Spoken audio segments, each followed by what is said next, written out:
Türkiye Prezidenti Recep Tayyip Erdoğan, İslam Həmkarlıq Təşkilatı İqtisad və Savdo Həmkarlığı Daimi Komitetining 37-ci növbətlik ministrlar yığınıga tor orqali qatnashib, Xitoyning jinoyatga izchil sukut qilib kelgan İslam Həmkarlıq Təşkilatıning yığınida Uyg'urlar masalasini tilga oldi. Erdoğan so'zining oxirida Uyg'urlar haqida to'xtalib, biz Xitoyning Sharqi Turkiston avtonom rayonidagi Uyg'ur turklari va boshqa oz sonli musulmonlarning ahvolini nihoyat diqqat bilan ko'zlayapmiz. Men İslam Həmkarlıq Təşkilatıning o'z qurilish nishoniga mos holda bu masalaga sezgur qarashi kerakligini umid qiladiganligimizni qayta ta'kidlayman dedi. Xitoy Amerikaning boshqarilgan bomba saplangan urush paraxotining Tayvan bo'g'ozidan o'tishiga e'tiroz bildirdi. Xitoy Tashqi ishlar ministrligining bayonotchisi Zhao Lijian bayonotida Amerika paraxotlarining yo'l boshlash erkinligini bahona qilib kuch ko'rsatib, rayonda jiddiylik paydo qilmoqchi bo'layotganligini aybladi. Egilinishcha, Amerikaning boshqarilgan bomba saplangan USS Milias nomli urush paraxoti tunugun Tayvan bo'g'ozidan o'tgan. Arab Birleşme Xalifaligi Turkiyaga mablag' solish uchun 10 milliard dollar ajratdi. Abu Zabi shahzodasi Sheyx Muhammad bin Zayd Al Nahyan Turkiya raisi Erdo'g'anning taklifiga binoan Turkiyada ziyoratda bo'ldi.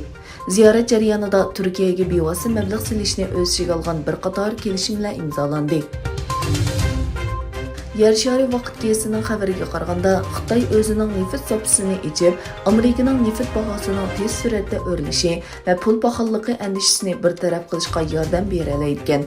Ammo Amerika o'z navbatida Xitoy bilan bo'lgan munosabatni yaxshilashga chin ko'ngildan tirishishi kerak ekan.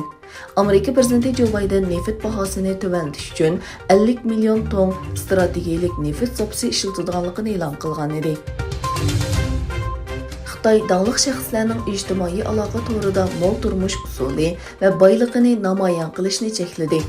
Xitoy to'r boshqarish idorasining bayonotida cho'lponlar va mastonalar klubiga tava hisoblarning cho'qim ommaviy tartib va adab axloq qoidasiga amal qilishi kerakligi o'tirib qo'yilgan. Angliya bo'g'ozi orqali Fransiyadan Angliyaga o'tmoqchi bo'lgan qonunsiz ko'chmanlarni ilib mangan kemaning ko'chib ketishi natijasida kam deganda 27 ko'chman hayotidan ayrildi. Fransiya Ichki ishlar ministrligining bayonotida ko'chmanlarning ingliz bo'g'ozi orqali Fransiyaning Calais shahrida kema bilan Angliyaga bormoqchi bo'lganligi o'tirib qo'yilgan.